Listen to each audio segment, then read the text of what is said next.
Hey, I'm Adi. I'm the founder of Kesha, and today I'll be walking you through the science of hair loss, exactly why it happens and how we can fix it.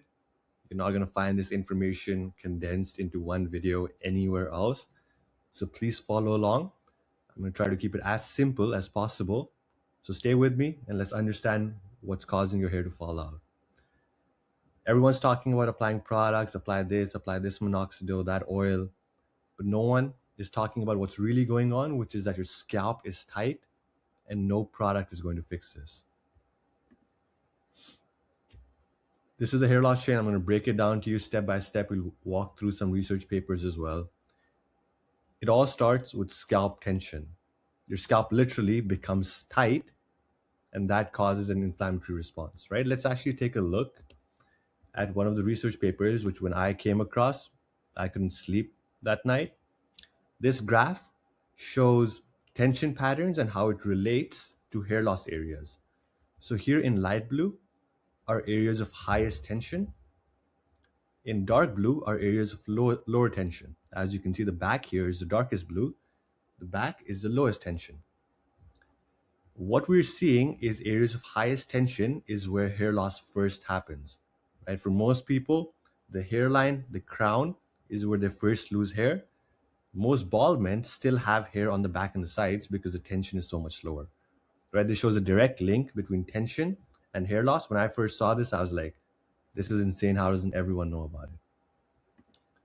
This then causes an inflammatory response, right? So it's shown in science that high levels of tension causes high levels of inflammation as the body is like, I'm freaking out.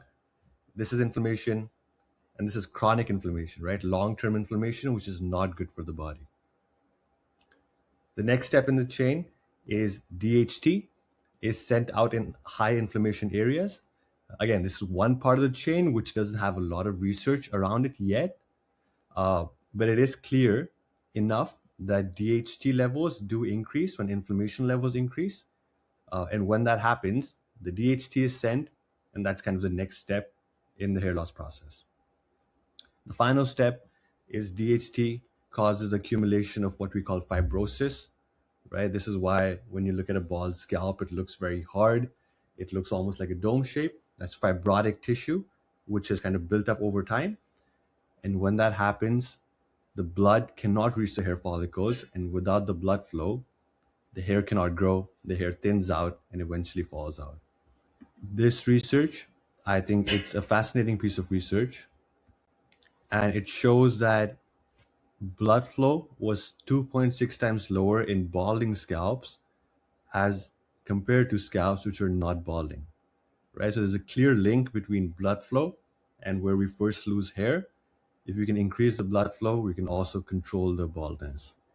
When I was going through my hair loss journey, I came across this paper which showed that standard scalp massages could actually impact hair thickness, again, done properly with the right technique, with the right consistency.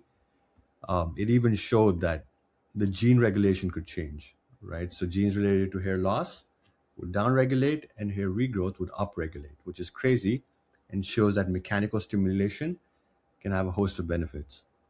Long story short, one thing is clear, that it's not just about taking a product or pill. Once you understand this chain, you understand that to target the root cause, to fix the root cause, you have to start by fixing the tension. Right? Once you fix the tension, scalp becomes more flexible, inflammation levels go down, DHT production naturally curtails as well, blood flow returns, and the hair starts to grow again. I hope this was helpful for you. This information changed my life. Once you understand what's going on, the power is in your hands to make the best decision for yourself. I'll see you in the next one.